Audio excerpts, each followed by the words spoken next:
Hello, welcome to the morning edition of MBC News, and you are with me, Evelis Jingambi. Coming up this morning, civil servants advised to uphold integrity and reject corruption for the country to realize meaningful development. Parliamentarians and civil society organizations hopeful of Malawi's newly approved mid-year budget to deliver tangible results. And in sports, Mighty Wanderers level points with TNM Super League leaders FCB Nyasa Big Bullets after defeating Ekaya at Kamuzu Stadium in Blantyre.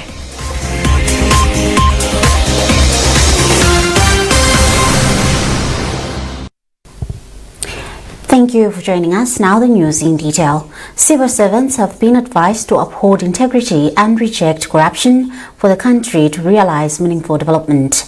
First Vice President Justice Dr. Jane Ansah made the remarks during a Thanksgiving service to celebrate her ascendancy to the Vice Presidency. She reminded civil servants that they work in the civil service to serve Malawians and not their interests. More with Trust Office. The Ziembe Thanksgiving service, which was held to praise God for the ascendance of Justice Dr. Jane Ansah as first Vice President of the Republic of Malawi, started at Inko's Njolomole's residence with a donation of piglets to chiefs and businessmen as a way of instilling a spirit of hard work and financial independence among the people.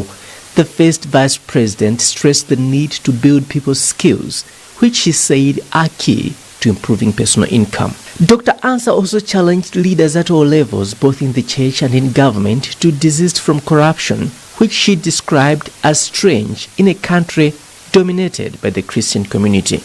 And traditional leaders, including Nkosiamako's Goman 5, have held President Professor Arthur Peter Mutharika for trusting the people of Ncheu through the appointment of Dr. Jane Ansah. The Ziembe Thanksgiving, which among others was marked by traditional dances and a church service, was attended by leaders from both the church and senior chiefs of the Maseko Ngoni. Trust Office, MBC News, Lilongwe.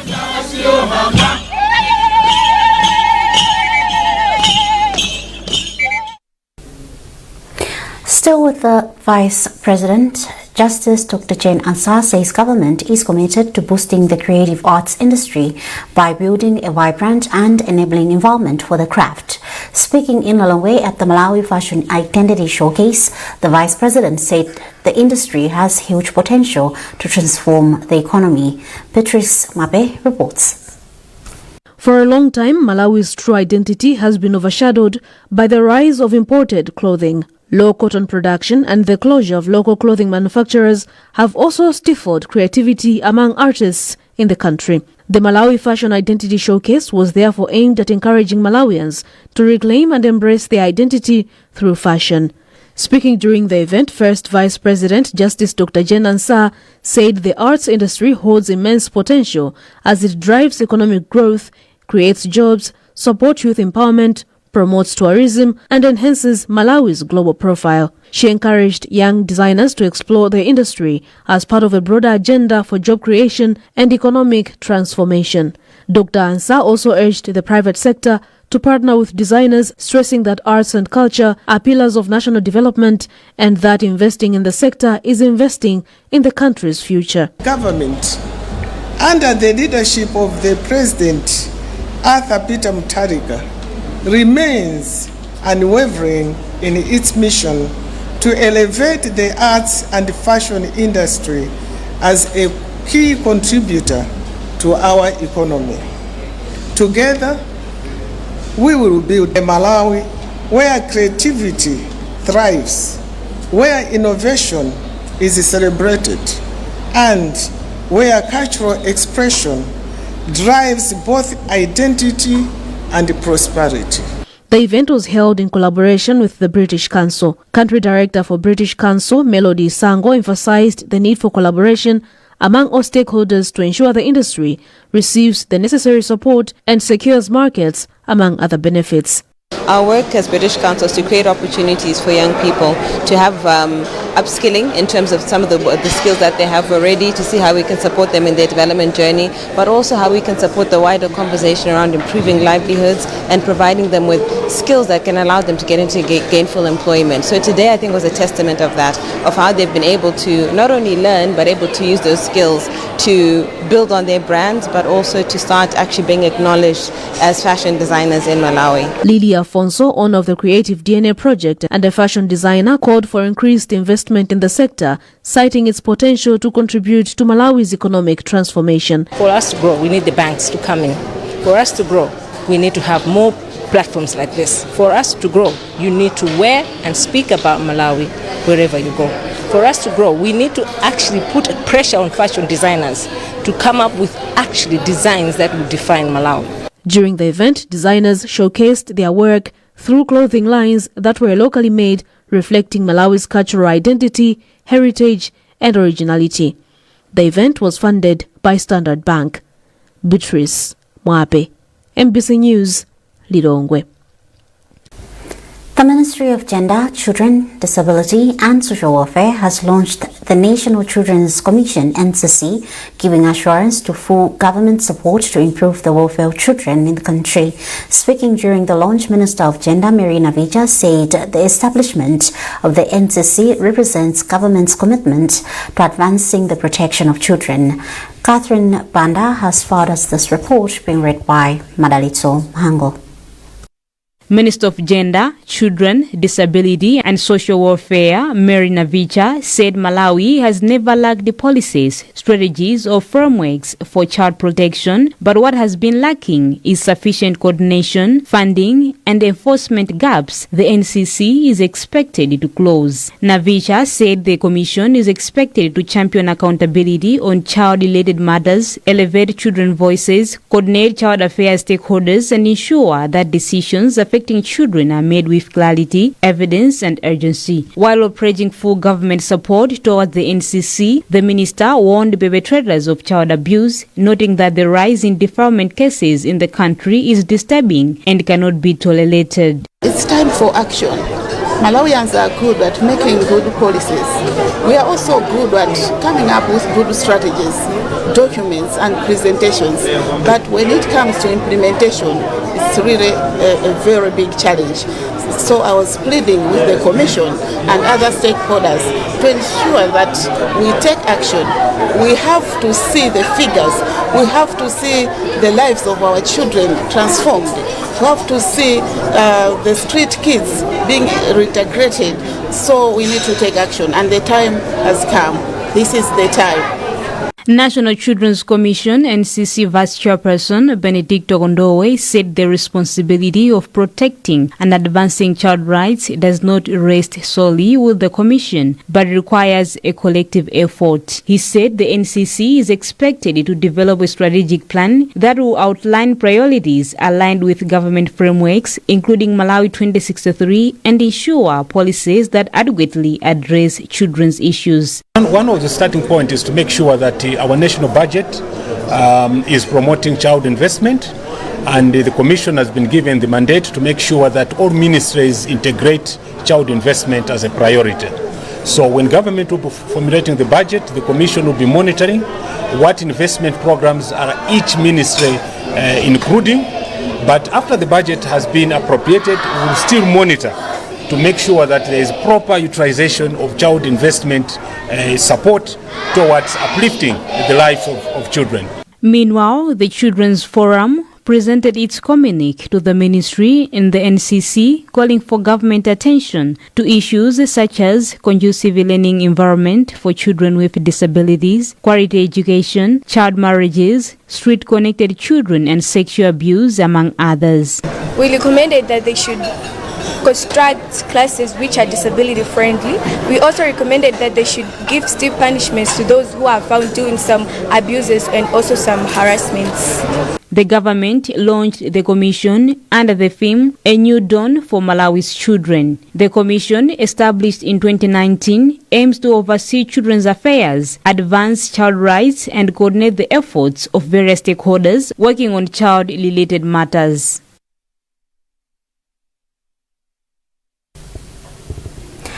Today marks day number 14 in the global 16 days of activism against gender-based violence, and the Irish government has committed to continue supporting Malawi's efforts in curbing the vice. Irish ambassador to Malawi, Kate Brady, made the remarks at Nkhani Primary School ground in Mchinji during an Ending Violence Against Women and Girls campaign. Olive Perry has filed us this report, being read by Helix Manemba. As the world commemorates the 16 days of activism against gender-based violence, Oxfam, in collaboration with the Concerned Youth Organization and with support from Irish Aid, organized an Ending Violence Against Women and Girls community campaign in Mchinji district. Speaking during the event, Victim Support Unit Coordinator at Mchinji Police Station, Grace Chinyama, said they have not recorded any cases of digital violence in the district. She said they have documented other forms of gender-based violence which have decreased from 438 in 2024 to 405 this year. Irish Ambassador to Malawi, Kate Brady, commended authorities in Mchinji district for reducing gender-based violence cases. Brady emphasized the need for various authorities across the country to push further and work together to eliminate digital violence against women and girls. It is a very significant priority for us to support Malawians and others to end gender-based violence in their communities and in their countries. But of course the work must be done by Malawians, and we're delighted to see so many Malawian leaders here today who are doing great work. We will continue to support them how we can. In a large part this involves providing funding. Executive Director for the Concerned Youth Organization, Harvey Mariro, said they are implementing various interventions in the district aimed at ending violence against women and girls. We are carrying out interventions like we are training women and girls in livelihood skills. You've seen from the exhibitions where we are training women and girls in tailoring. We are training women and girls in soap making. We are training women and girls in petroleum jelly making, and a number of interventions. These aimed at building livelihood skills or abilities that should enable these women and girls to address or to become financially independent, thereby addressing issues of gender-based violence. The global theme for the 2025 16 Days of Activism is Unite to End Digital Violence Against All Women and Girls, while Malawi is commemorating the campaign under the theme Unite to End Digital Gender-Based Violence in Malawi. District council leaders, including councillors, need to enroll for higher education to be able to manage the 5 billion kwacha Constituency Development Fund. Minister of Local Government and Rural Development, Dr. Ben Piri, made the remarks in Rumpi when he interacted with council staff, councillors and chiefs from the district. Temba Mali has compiled this report.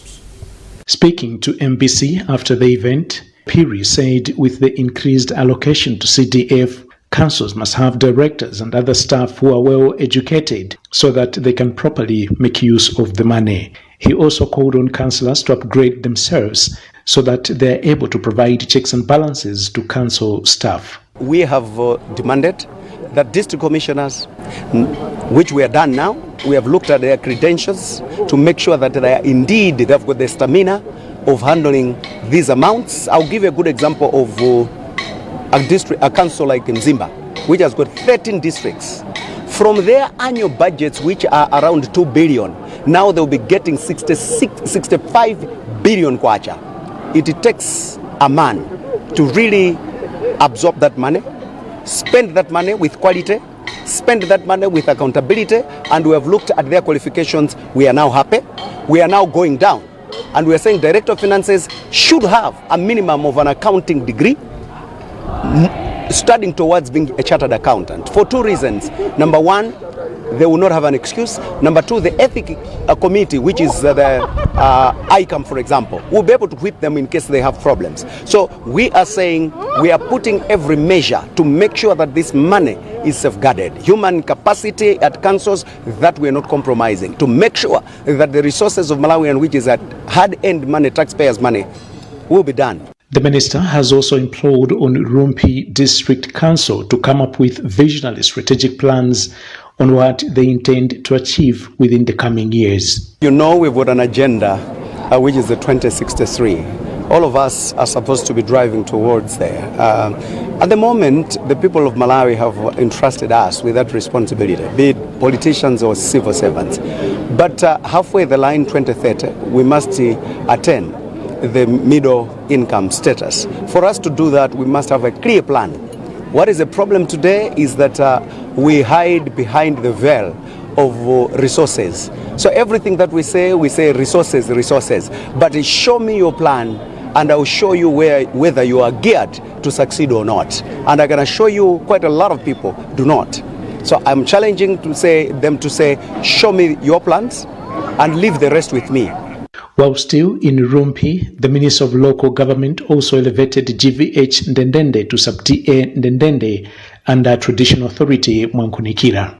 In his speech, Piri called on the newly elevated chief to be an advocate of transformative change and desist from engaging in corrupt practices. Temba Mwale, MBC News, Rumpi.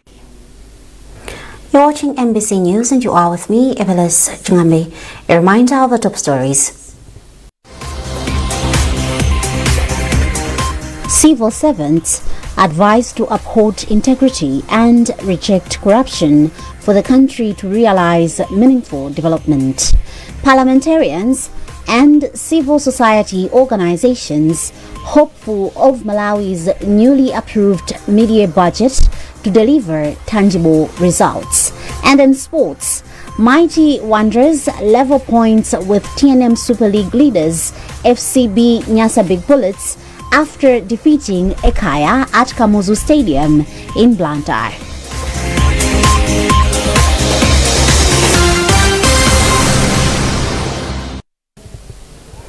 Welcome back.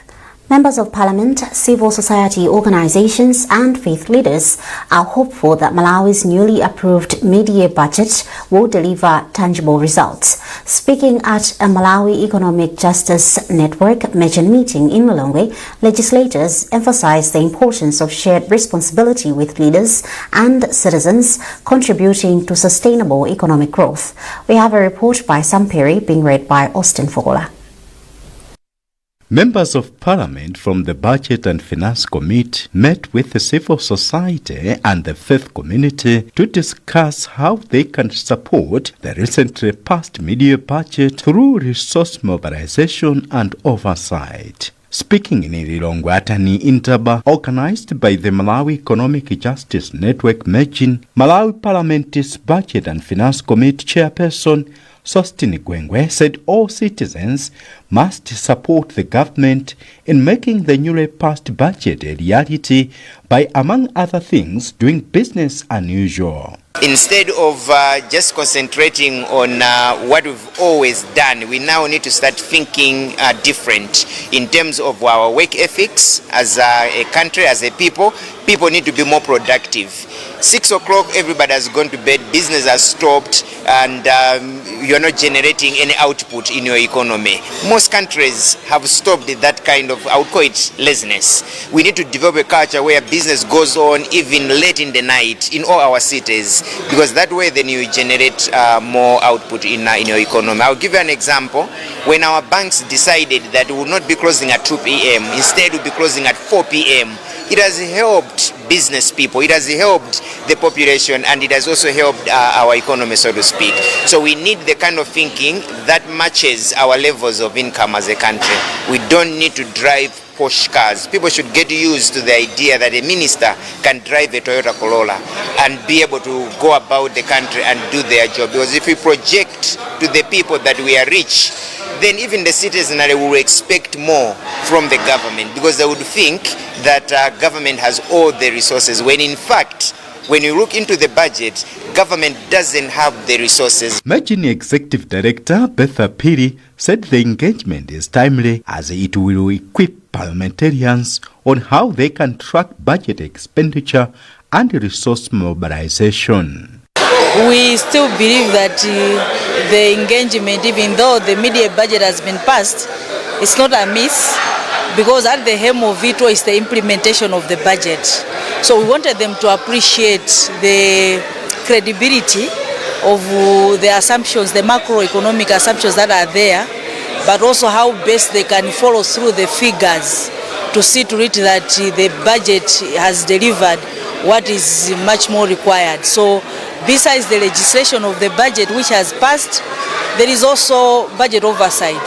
So we still feel it was important that we still engage them besides the approval of the mid-year budget. The meeting, which was supported by NORAD through the NCA DCN, brought together politicians, the clergy, and members of the civil society. People with disabilities in Palombe district are now living in a safer environment courtesy of eco-funded Dreamia program. The program has rendered assistance to ensure that people with disabilities live in a conducive environment in the aftermath of natural disasters. Mercy Zamawa with the details. People with disabilities remain vulnerable to natural disasters due to their inability to evacuate or protect themselves. The Eco-Dreamia program has been working with groups in Palombe district to make their homes and communities safer. For instance, groups have built a bridge over a previously underdeveloped area, making it easier for people with disabilities to cross. Jesse Black from Mandota village, Tie Kalinde, who was a mentally challenged sister, told MBC that she used to worry about the bridge whenever it rained, but now her fears have disappeared because her sister can now go to school without mobility challenges. We are very happy because now our children are able to go to school safely using these bridges, something that was difficult before. Other beneficiaries of the program included the Mpata family from Chiwaya village, Tie Kaledzela, in the district, who received support to maintain their house to be resilient to disasters, as well as 50 trees to plant around their home. Seeing how the child used to live was very difficult because the house leaked during rainy season. The child could not sleep comfortably, but everything changed when the group of Abwenzi Aulumali helped us renovate the house. Now we live comfortably even when it rains heavily. The program has also empowered communities to take action to protect themselves from natural disasters. The Abwenzi Aulumali group, for instance, has donated over 2,000 trees planted in homes and has helped strengthen houses. Rek Minjolo is the chairperson of the group, and he explains. It reduced their risk by making their homes safer, allowed them to buy essential items easily, and freed up money they would have spent on roof repairs to use on other needs. During a period of hunger, many were able to buy maize flour, while others used the funds to hire help in their fields to improve their harvest. According to local officials from the Malawi Council for Disability Affairs, persons with disability in the district have been trained to understand and respond to early warnings, significantly improving their readiness for disasters. Pius Chiliwani is Palombe's Makoda officer. With the coming in of this project, there are some groups who give us the proposal that they want to construct houses for persons with disabilities in the area. And the rehabilitation has been done so far. 96 houses has been rehabilitated in the area. Cecilia Banda is the project coordinator from the Malawi Red Cross, and she says the objectives of the project have been met. We have seen that the impact that is there when we wait for disasters to happen and the impact that can be there when anticipatory actions have been taken is different. 7 groups in Palombe district received financial support for the project, which was made possible through the Malawi Red Cross and other organizations such as the Danish Red Cross and WFP. Mercy Zamawa, MBC News, Palombe. Moving on to sports, Mighty Wanderers have leveled points with TNM Super League leaders FC Binyasa Big Bullets after beating Ekaya by 1-0 at Kamuzu Stadium in Blantyre. We have a report. Wanderers were the better side on the afternoon and deserved all 3 points in the family affair. Promise Kamwendo scored the only goal of the match by heading home player of the match Dan Kodondo's corner in the 60th minute.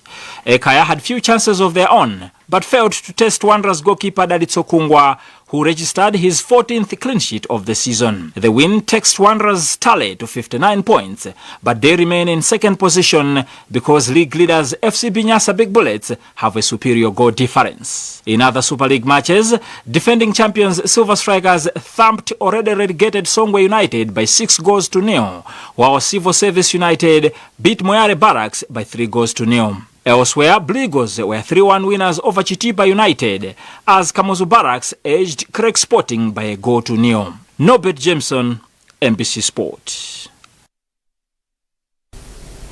And that's it from our newsroom this morning. A recap of our top stories before we leave.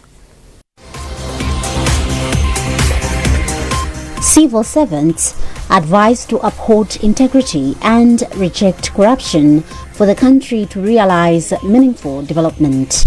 Parliamentarians and civil society organizations hopeful of Malawi's newly approved mid-year budget to deliver tangible results. And in sports, Mighty Wanderers level points with TNM Super League leaders FCB Nyasa Big Bullets after defeating Ekaya at Kamuzu Stadium in Blantyre.